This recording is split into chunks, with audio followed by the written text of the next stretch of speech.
اس پر اظہار خیال فرمائیں گے محترم عبداللہ جاوید صاحب.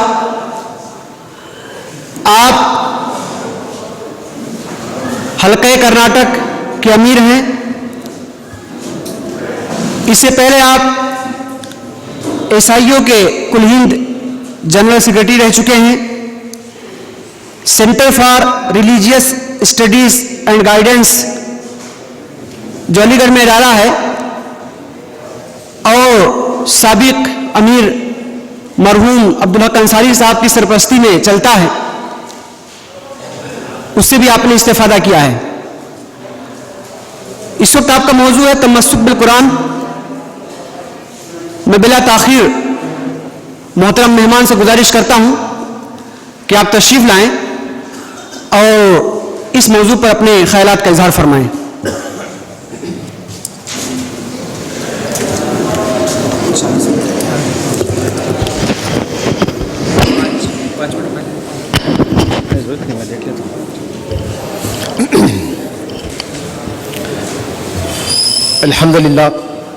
الحمد للہ رب العالمین والصلاة والسلام علی رسولہ الکریم وعلی آلہ وصحبہ اجمعین. اما بعد فاعوذ باللہ من الشیطان الرجیم. بسم اللہ الرحمن الرحیم. ان ھذا القرآن یہدی للتی ہی اقوم. صدق اللہ العظیم. محترم توفیق اسلم خان صاحب امیر حلقہ مہاراشٹر، برادر محترم رضوان الرحمان خان صاحب معاون امیر حلقہ، دیگر ذمہ داران حلقہ اور رفقاء محترم، یہ میرے لیے بڑی خوشی کی بات ہے کہ حلقہ مہاراشٹر کے ایک اہم اجتماع میں شرکت کا موقع ملا ہے. تمسک بالقرآن اصل میں یہ قرآن مجید کے اہم ترین تقاضوں میں سے ایک ہے. آپ یوں کہہ سکتے ہیں کہ قرآن مجید پر ایمان کے جو تقاضے ہیں ان میں سر فہرست یہ بات آتی ہے کہ قرآن مجید سے بڑا گہرا اور والہانہ تعلق ہو. تمسک کہتے ہیں کسی چیز کو دانتوں سے پکڑنے کو، اور اس چیز کو دانتوں سے پکڑا جاتا ہے جو بڑی اہم ہو. تمسک بالقرآن جب ہم کہتے ہیں تو مطلب یہ ہے کہ قرآن مجید سے تعلق جو چاہا جا رہا ہے وہ انتہائی معنی خیز ہو، بامعنی ہو، والہانہ ہو. یہ احکام قرآن سنت میں سے ہے. اللہ تبارک و تعالیٰ نے یہ بات ارشاد فرمائی ہے کہ تم سب مل کر اللہ کی رسی کو مضبوطی کے ساتھ پکڑ لو. وَاعْتَصِمُوا بِحَبْلِ اللَّهِ جَمِيعًا. حبل رسی یہ اللہ مجید کی کتاب، اللہ تعالیٰ کی کتاب ہے قرآن مجید. ایک حدیث میں اللہ کے رسول صلی اللہ علیہ وسلم نے اس کی مزید وضاحت فرمائی ہے کہ یہ قرآن مجید جو تمہارے پاس ہے اصل میں یہ اللہ کی رسی ہے. ان ھذا القرآن حبل اللہ، طرفہ بید اللہ، اس کا ایک سر اللہ کے ہاتھ میں ہے، وہ طرفہ بیدکم، اور دوسرا سر تمہارے پاس چھوڑ دیا گیا ہے، یعنی تمہارے ہاتھوں میں ہے. فتمسک بھی، اس کو مضبوطی کے ساتھ پکڑ لو. تو جب ہم تمسک بالقرآن کہتے ہیں تو اس کے فوائد پر گفتگو کرنا پیش نظر ہوتا ہے، اس کی فضیلت پر، اس کی برکت پر گفتگو کرنا پیش نظر ہوتا ہے.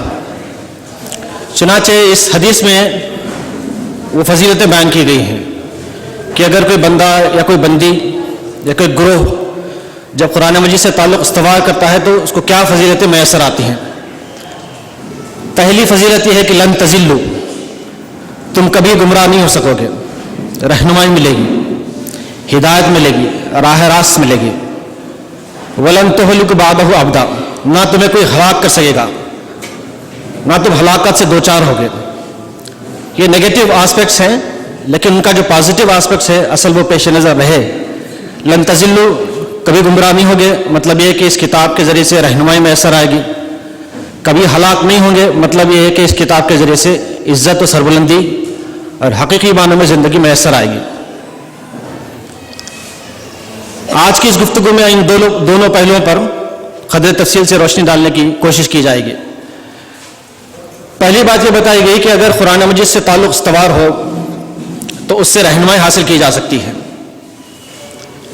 اور یہ وہ رہنمائی ہے جو کہ ہر فرد کے لیے ایک اعزاز کی حیثیت رکھتی ہے۔ عصمت لمن تمسک بہ، اٹریکشن ہے، آنر ہے، اعزاز ہے اس شخص کے لیے جو اپنا تعلق اس کتاب سے جوڑتا ہے۔ وہ نجات لمن اتبعہ، اور اس شخص کے لیے نجات ہے جو اس کے پیچھے چلتا ہے۔ تو ان دو پہلوؤں کو سامنے رکھتے ہوئے قرآن مجید سے رہنمائی حاصل کرنے کی کوشش ہونی چاہیے۔ ویسے ہم تحریک اسلامی کے افراد ہیں، اگر اس کو ملی نقطہ نظر سے بیان کیا جائے اس کا الگ پس منظر ہوگا، اس کا الگ انداز بیان ہوگا۔ جب ہم تحریکی نقطہ نظر سے بیان کرتے ہیں تو اس کا ایک انداز الگ ہوگا۔ تحریکی نقطہ نظر سے ہم یہ چاہیں گے کہ صحیح معنوں میں اللہ کی بندگی کرنے والے بنے اس کتاب کے ذریعے سے، اس کتاب کی ہدایت کے ذریعے سے، اور پھر یہ بھی کہ اس کتاب کو بطور کتاب ہدایت کے لوگوں کے سامنے پیش کر سکے، اس میں کامیابی حاصل کریں۔ اور ہم سمجھتے ہیں کہ تحریک اسلامی کے سامنے جو چیلنجز ہیں ان میں سب سے بڑا چیلنج یہ ہے کہ اس کتاب کو انسانوں کے سامنے کتاب ہدایت کے طور پر پیش کرے۔ اسی بات کو سامنے رکھتے ہوئے کچھ باتیں انشاءاللہ آپ کے سامنے رکھی جائیں گی۔ قرآن مجید سے رہنمائی حاصل کرنے کا جو طریقہ ہے وہ ہم سب جانتے ہیں۔ تفہیم القرآن کا مطالعہ ہم سب نے کیا ہے، اور مولانا مودودی علیہ الرحمہ نے اس کے سلسلے کی تفصیلات بیان کی ہیں۔ اس موقع سے 3 اہم نکات آپ کے سامنے رکھے جائیں گے، یعنی کتاب یہ کیسے ہدایت دیتی ہے، کیسے رہنمائی دیتی ہے۔ پہلی بات جو ہے وہ بینات سے متعلق ہے۔ سورہ بقرہ کی مشہور آیت ہم پڑھتے ہیں رمضان کے حوالے سے، اس میں اس کتاب کو کتاب ہدایت کہا گیا اور سارے انسانوں کے لیے کتاب ہدایت کہا گیا۔ تو اس میں جو بطور دلیل بات پیش کی گئی وہ یہی کہ وہ بینات من الہدیٰ، یعنی ایسی روشن تعلیمات ہیں جو ہدایت کی طرف لے جاتی ہیں۔ قرآن مجید کی آیات کس طرح سے رہنمائی دیتی ہیں یہ معلوم اگر کرنا چاہیں تو سب سے ابھرا ہوا پہلو سامنے یہ آتا ہے کہ یہ آیت بینات ہے، روشن ہے، اور ایک فرد پر منحصر ہوتا ہے کہ وہ کس حد تک اس روشنی سے ہدایت حاصل کر سکتا ہے۔ مثال کے طور پر ایک محل ہے، عالیشان محل ہے، روشنی ہو تو محل کی تفصیلات سامنے آ سکتی ہیں۔ محل سے متعلق جو جانکاری رکھتا ہے وہ زیادہ تفصیلات سامنے لائے گا بنسبت اس شخص کے جو جانکاری نہیں رکھتا۔ اگر وہی محل اندھیرے میں ہو تو زیادہ تفصیلات بیان نہیں کی جا سکتی، نہ وہ شخص بیان کر سکتا ہے جو جانتا ہے، نہ وہ شخص بیان کر سکتا ہے جو نہیں جانتا ہے۔ قرآن کریم کی آیتیں بینات ہیں ان معنوں میں کہ ان کے ذریعے سے ہدایت کا سامان کیا جا سکتا ہے۔ ایک آیت ہے سورہ نحل کی، اس میں اللہ تبارک تعالیٰ فرماتا ہے کہ الم یروا الی الطیر مسخرات فی جو السماء، کیا یہ دیکھتے نہیں آسمان میں پرندہ کیسے اڑ رہا ہے۔ ما یمسکہن الا اللہ، کون ہے جو اللہ کے سوا اس کو تھامے ہوئے ہے۔ ان فی ذلک لآیات لقوم یعقلون، بے شک اس میں نشانیاں ان لوگوں کے لیے جو عقل سے کام لیتے ہیں۔ اب اس آیت کو آپ سامنے رکھیں اور یہ دیکھیں کہ ہدایت کے کون کون سے پہلو سامنے آتے ہیں۔ پرندے کے اڑنے کی کیفیت پر آپ غور کیجیے، بڑے اطمینان کے ساتھ اڑتا ہے فضا میں، کسی قسم کا خوف، رنج، ملال اس کو نہیں ہوتا، چاہے آپ آبادی کی فضا کی بات کریں یا جنگل کی فضا کی بات کریں، پرندہ ہر دو صورت میں بڑے اطمینان کے ساتھ اڑتا ہے۔ تو پہلی بات اسے ہم یہ سمجھ سکتے ہیں کہ اللہ تعالیٰ نے انسانوں کو دنیا میں بھیجا اس تاکید کے ساتھ کہ میری ہدایت تمہارے پاس آئے گی۔ فَإِمَّا يَأْتِيَنَّكُم مِّنِّي هُدًى فَمَن تَبِعَ هُدَايَ فَلَا خَوْفٌ عَلَيْهِمْ وَلَا هُمْ يَحْزَنُونَ، جب میری ہدایت تمہارے پاس آ جائے اور تم اس کی اتباع کرنے لگو تو یاد رکھو تمہیں کسی قسم کا رنج و غم، خوف نہیں ہوگا، بے اطمینان کی کیفیت تم پر طاری رہے گی، سکون اور امن میسر آئے گا۔ تو مطلب یہ ہے کہ فضا میں پرندہ جس طرح سے اطمینان کے ساتھ اڑتا ہے اس لیے اڑتا ہے کہ اس نے اپنے آپ کو فضا کے حوالے کر دیا ہے۔ دنیا میں اگر انسان اپنے آپ کو اللہ کے حوالے کر دے تو یہاں اس دنیا میں وہ سکون و اطمینان کے ساتھ رہ سکتا ہے۔ ہدایت کا یہ پہلا پہلو ہے جو سامنے آتا ہے۔ دوسری بات یہ ہے کہ پرندے کا سب کچھ اس کا اپنا پر ہوتا ہے، پر نہیں ہے تو پرندہ کوئی معنی نہیں رکھتا۔ انسان کے پر ہوتے ہیں. قرآن مجید کی آیات کی روشنی میں انسان کے بھی پر ہوتے ہیں. مطلب یہ ہے کہ اس کی صلاحیتیں، اس کی بلانگنگز، اس کی ایجوکیشن، اس کے وسائل، اس کے رفقا، یہ تمام کے تمام اس کی پر کی حیثیت رکھتے ہیں. جس طرح سے ایک پرندہ پر سے جانا جاتا ہے، اسی طرح سے ہر فرد اپنی صلاحیتوں سے، اپنے وسائل سے، اپنی شہرت سے جانا جاتا ہے. تو دوسری یہ بات جو سامنے آتی ہے وہ یہ کہ یہ تمام کی تمام چیزیں نچھاور ہونی چاہیے جہاں انسان رہتا ہے. اگر وہ والدین کے ساتھ رہتا ہے تو قرآن کریم کہتا ہے کہ وَخْفِضْ لَهُمَا جَنَاحَ الذُّلِّ مِنَ الرَّحْمَةِ، تم اپنے رحمت کے پروں کو ان پر ڈھانپ دو. کوئی بیٹا اگر پڑھے لکھ لے، کما لے، تو وہ والدین سے اونچا نہیں ہو سکتا. والدین کی خدمت میں وہ چیزیں مانے نہیں آ سکتی. تو قرآن مجید کی جو تعلیم ہے وہ یہ کہ تم اپنے رحمت کے پروں کو ان پر ڈھانپ دو. مطلب یہ ہے کہ جو بلانگنگس ہوتے ہیں انسان کے، وہ ماں باپ پر نچھاور ہونے چاہیے. ایک صحابی آتے ہیں، اللہ کے رسول صلی اللہ علیہ وسلم سے کہتے ہیں کہ میرے مال میں میرے والد کا کتنا حصہ ہے، کہ میرا مال میرے والد نے لے لیا ہے. تو آپ سے فرماتے ہیں کہ تو اور تیرا مال تیرے باپ کا ہے. مطلب یہ ہے کہ جو بلانگنگس ہوتے ہیں، جو ہمارے اپنے پوزیشنز میں ہوتے ہیں، وہ سب کے سب ہمارے اپنے والدین کے لیے ہوتے ہیں، وہ ان پر نچھاور ہونے چاہیے. یہ دوسری بات آتی ہے. تیسرا پہلو رفقہ تحریک کے سلسلے میں ہے. وَخْفِضْ جَنَاحَكَ لِمَنِ اتَّبَعَكَ مِنَ الْمُؤْمِنِينَ. جناح کے معنی پر کے ہوتے ہیں. اللہ تبارک تعالیٰ فرماتا ہے کہ تمہارے ساتھ جو چلنے والے ہیں، تمہارے متبعین جو ہے، تمہارے جو ایسوسیٹس ہیں، ان پر تمہارے پر نچھاور ہونے چاہیے، ان پر تمہاری صلاحیتیں نچھاور ہونی چاہیے، ان پر تمہاری محبتیں نچھاور ہونی چاہیے. یہ بھی ایک پہلو سامنے آتا ہے. توکل کا بھی ایک اعلیٰ نمونہ ہوتا ہے پرندہ. اللہ کے رسول صلی اللہ علیہ وسلم نے اس کی مثال بھی دی ہے کہ اگر تم اللہ پر توکل کرو، جیسا کہ ایک پرندہ ہوتا ہے کہ صبح بھوکے پیٹ نکلتا ہے اپنے گھونسلے سے، لیکن جب وہ شام کو لوٹتا ہے تو اس کا پیٹ بھرا ہوا ہوتا ہے. تو اللہ پر توکل کی جو بات ہے وہ ایک پرندے سے سیکھا جا سکتا ہے. یہ بات بھی سامنے آتی ہے کہ توکل کرنا چاہیے. اور پرندے کی جو بھولی بھالی صورت ہوتی ہے اس سے معلوم ہوتا ہے کہ مومن بھی اسی طرح کا ہونا چاہیے. المومن غر کریم. اللہ کے رسول صلی اللہ علیہ وسلم فرماتے ہیں کہ مومن بڑا ہی شریف النفس اور بھولا بھالا ہوتا ہے. ڈیول پالیسی اس کی نہیں ہوتی، ڈیول سٹینڈرڈز کا نہیں ہوتا، دو زبانیں اس کی نہیں ہوتی، دوہرا رخ وہ اختیار نہیں کرتا. چنانچہ اللہ کے رسول صلی اللہ علیہ وسلم فرماتے ہیں کہ کچھ لوگ ہوں گے جو جنت میں داخل ہوں گے.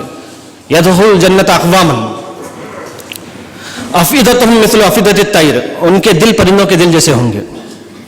ایک آیت ہے اور اس سے ہدایت کے یہ پہلو سامنے آتے ہیں. اس لیے قرآن مجید کہتا ہے کہ اس میں بینات ہیں. آپ غور کرتے چلے جائیں، ہدایت کا سایہ آپ کو میسر آئے گا. دوسری بات جو ہے ہدایت کے سلسلے میں قرآن مجید کے حوالے سے، وہ یہ کہ قرآن مجید اصل میں فکر بناتا ہے، مزاج بناتا ہے. چونکہ انسان کو اللہ تعالیٰ نے فطرت پر بنایا، اپنی فطرت پر بنایا ہے، بس اس فطرت کو ڈائریکشن دینا قرآن کریم کا کام ہے. اور قرآن کریم کے جو کلیمز ہیں، اس کے جو دعوے ہیں، ان دعووں کو سچ کرنے والی یہ پوری کائنات ہے. سورہ انعام کی ایک آیت ہے، اور اس آیت پر جب آپ غور کریں تو محسوس کریں گے کہ بالکل ہی انسگنیفیکنٹ واقعہ ہے. کائنات میں روزانہ بے شمار واقعات پیش آتے رہتے ہیں، ان گنت واقعات پیش آتے رہتے ہیں. ان سب میں اگر کوئی انسگنیفیکنٹ واقعہ ہے تو یہ کہ کوئی پتا زمین پر گرتا ہے درخت سے. اور قرآن مجید یہ کہتا ہے کہ وما تسقط من ورقۃ الا یعلمها. کوئی پتا ایسا نہیں جسے گرنے کا اللہ تعالیٰ کو نہ ہو. جب کوئی غور کرتا ہے تو کیا اسے محسوس ہوتا ہے کہ ایک پتا بھی اگر گرتا ہے، بالکل معمولی سا پتا ہے، اس کی کوئی حقیقت نہیں ہے، ہم اس کو نوٹس بھی نہیں کرتے اس پر، لیکن وہ بھی گرتا ہے تو اللہ کے اذن سے گرتا ہے. تو جس کو اس طرح سے غور و فکر کرنے کی عادت ہو، وہ یہ جان جائے گا کہ جو کچھ بھی پیش آتا ہے وہ اللہ کی طرف سے پیش آتا ہے. خوشی میسر آئی ہے تو اللہ کی طرف سے ہے، اور خوشی میسر نہیں آئی تو وہ بھی اللہ تعالیٰ کی طرف سے ہے. ما اصابک من مصیبت فمن نفسک. کہ جو تمہیں تکلیف پہنچتی ہے وہ تمہارے اپنے کرتوت کی وجہ سے ہے. وما اصابک من حسنۃ فمن اللہ. اور جو تمہیں خوشی میسر آتی ہے، جو اچھائیاں تمہیں ملتی ہیں، وہ اللہ تعالیٰ کی طرف سے ہے. تو خوشی میں بھی اللہ تعالیٰ کو یاد کرتا ہے بندہ، اور غم میں بھی اللہ تعالیٰ کو یاد کرتا ہے. بہار ہو کے خزاں لا الہ الا اللہ. پتا گرتا ہے درخت کا زمین پر، اس سے بھی ہدایت کے سامان ہمیں محسوس ہوتے ہیں. پھر اسی طرح سے اللہ تعالیٰ فرماتا ہے افرأیتم الماء الذی تشربون. ہمارے اپنی مسجدوں میں بطور خاص وہ لکھا ہوا ہوتا ہے کہ پانی کا احتیاط سے استعمال کیجیے. گھروں میں بھی ہم اپنے بچوں کو بولتے ہیں, لیکن عملاً یہ ہو نہیں پاتا. تو قرآن مجید کا جو انداز ہے وہ ذہن سازی کا انداز ہے. قرآن مجید یہ بتاتا ہے کہ اگر تم غور کرو تو محسوس کرو گے کہ پانی جو تم پیتے ہو بڑا میٹھا پانی ہے, اور اطراف میں کھارا پانی پایا جاتا ہے, اور زمین کھارے پانی سے گری ہوئی ہم جانتے ہیں. بہت کم پانی کا حصہ ایسا ہے جو قابل استعمال ہے, اس میں سے اللہ تعالیٰ میٹھا پانی دیتا ہے, تو بڑی بات ہے. افرأیتم الماء الذی تشربون, وہ پانی جو تم پیتے ہو کیا تم نے کبھی غور کیا ہے؟ انتم انزلتموہ من المزن, کیا تم نے اس کو آسمان سے نازل کیا ہے؟ ام نحن المنزلون, کیا ہم نے اس کو نازل کیا؟ لو نشاء لجعلناہ اجاجا فلولا تشکرون, اگر ہم چاہیں تو اس کو سخت کھارا کر دیں گے, تم شکر ادا کیوں نہیں کرتے؟ ذرا آپ غور کر کے دیکھیں, پانی اگر کھارا ہوتا تو کیا ہوتا؟ کھانا بننا مشکل, کپڑے دھلنا مشکل, ہماری خواتین کے زیور الگ خراب ہو جاتے, جلد الگ خراب ہو جاتی, بال بگڑ جاتے, وغیرہ وغیرہ. لیکن اللہ تعالیٰ کا احسان کہ اس نے میٹھا پانی میسر کیا, بہم پہنچایا, بڑی آسانی کے ساتھ ہم اس کو پی لیتے ہیں. تو جب یہ احساس ہو کہ یہ خدا کی بڑی نعمت ہے, عظیم نعمت ہے, تو اس کا احساس بھی کیا جائے گا. تو اس طرح سے ہدایت کے سلسلے میں دوسرا اہم پہلو سامنے آتا ہے, وہ یہ کہ قرآن مجید ذہن سازی کا کام کرتا ہے, اس لیے قرآن مجید پر غور و فکر کی جگہ جگہ دعوت دی گئی. تیسری جو اہم بات ہے وہ یہ کہ قرآن مجید اجنبیت کے پردے چاک کرتا ہے. یہ بڑی اہم ترین بات ہے. جہاں اجنبیت ہوتی ہے وہاں پر آدمی انٹریکشن نہیں کر سکتا. نئے شہر میں آپ جائیں, راستہ تلاش کرنا مشکل ہوتا ہے. آپ اپنے شہر میں خوب گھوم سکتے ہیں, آپ جہاں اجنبی ہیں وہاں پر مشکلات پیش آتی ہیں, اور جہاں اجنبیت ہے وہاں پر ہدایت کا سامان میسر نہیں آ سکتا. جنگل ہے, چل نہیں سکتے, آپ سفر نہیں کر سکتے. تو قرآن مجید کی ایک خوبی یہ ہے کہ یہ اجنبیت کے پردے چاک کرتا ہے, انسانوں کو بتاتا ہے کہ ان کا خدا کون ہے اور کیا ہے, اور یہ بھی بتاتا ہے کہ جس کائنات میں تم رہتے ہو وہ پوری کی پوری کائنات خدا کی فرمانبردار ہے, لہٰذا تم کو اپنے آپ کو اجنبی نہیں سمجھنا چاہیے. تو اجنبیت کے اس پردے کو ہٹانے کے لیے اللہ تعالیٰ نے دو باتیں بڑی خاص طور سے بیان کی. ایک ہے اس کی صفات کا بیان, اللہ تبارک تعالیٰ کی صفات کا بیان. اللہ تعالیٰ کی صفات کا بیان اصل میں خدا کا, اللہ کا تعارف ہے, اور جب تعارف کرایا جاتا ہے تو اجنبیت ختم ہو جاتی ہے, اور جگہ جگہ اللہ تعالیٰ کا تعارف کرایا گیا. آپ جانتے ہیں هو الاول والآخر والظاہر والباطن. سورۃ الحدید کی ابتدائی آیتیں ہیں, ان کے بارے میں کہا جاتا ہے کہ دعاء من اصابہ شک فی الایمان, یہ اس شخص کی دعا ہے جس کو ایمان کا شک لاحق ہو گیا ہے, جس کو صحیح اندازہ نہیں کہ اس کا ایمان کس لیول کا, کس درجے کا ہے. ایسا شخص اگر کوئی ہے تو اس کو یہ آیت ورد کرنی چاہیے, هو الاول والآخر والظاہر والباطن وهو بكل شيء علیم. سورۃ الحدید کی تیسری آیت. یہ پوری کائنات جو ایگزسٹ کرتی ہے ان سب کے پیچھے یہ 4-5 صفات کا کارفرما نظر آتی ہیں. هو الاول, اللہ تعالیٰ اول, مطلب یہ کہ کچھ بھی نہیں تھا تو اللہ تعالیٰ موجود تھا. هو الاول فليس قبلك شيء, اللہ کے رسول صلی اللہ علیہ وسلم فرماتے ہیں کہ تیری ہی ذات اول ہے, تجھ سے پہلے کوئی اور نہیں تھا. پھر وہ آخر بھی رہے گا, مطلب یہ کہ سب کچھ جب فنا ہو جائے گا تو اللہ کی ذات موجود رہے گی, جیسا اس نے پہلے پیدا کیا تھا اس طرح سے دوبارہ پیدا کرے گا. تو بگننگ اور اینڈنگ کا جو معاملہ ہے کائنات کی, اس کے سرے پر اللہ تعالیٰ کی ذات موجود ہے. وہ ظاہر, اللہ تعالیٰ کی ذات ظاہر ہے. پرندے کو آپ دیکھیں, اللہ تعالیٰ آپ کو محسوس ہوگا, اللہ کی صفات کا آپ ادراک کر سکیں گے, اللہ تعالیٰ کی رحمت کا صحیح طور سے اندازہ کر سکیں گے. وہ مریض کی اور بھوکے کی اور ننگے کی جو بات آتی ہے حدیث میں کہ تم نے کپڑے کیوں نہیں پہنائے, تم نے غذا کیوں نہیں دی اسے, تم نے اس کو فلاں فلاں کام کیوں نہیں کیا اس کے سلسلے میں, کہ اگر تم وہاں جاتے تو مجھے پاتے. تو مطلب یہ ہے کہ اللہ تعالیٰ اپنی مخلوقات کے ذریعے سے ظاہر ہوتا ہے. وہ ظاہر علی آثار مخلوقاتی, اللہ تعالیٰ اپنی مخلوقات کے ذریعے سے ظاہر ہوتا ہے. تو بہرحال اللہ کی صفات کے ذریعے سے اللہ تعالیٰ نے بندوں کے سامنے ظاہر کر دیا کہ ان کا حقیقی خدا, خالق اور مالک کون ہے. دوسری بات جو بتائی گئی وہ یہ کہ پوری کائنات اللہ کی فرمانبردار ہے, اور یہ انسان کی فطرت ہے. جب اجتماعی طور پر کوئی عبادت کی جاتی ہے, جب اچھا ماحول ہوتا ہے تو کوئی آدمی برا کام نہیں کر سکتا. موٹی سی مثال ہم حج کی لے سکتے ہیں. آپ کسی بھی حاجی سے پوچھ لیجئے حج جو کیا ہے, کیا تم دوبارہ حج کرنا چاہو گے, تو وہ یہی کہے گا کہ ہاں میں کرنا چاہوں گا, کیونکہ وہاں کا جو اجتماعی ماحول ہوتا ہے اس کو انسپائر کرتا ہے کہ میں بھی اللہ کی بندگی کروں. اور ہم اپنے اجتماعات میں بھی دیکھتے ہیں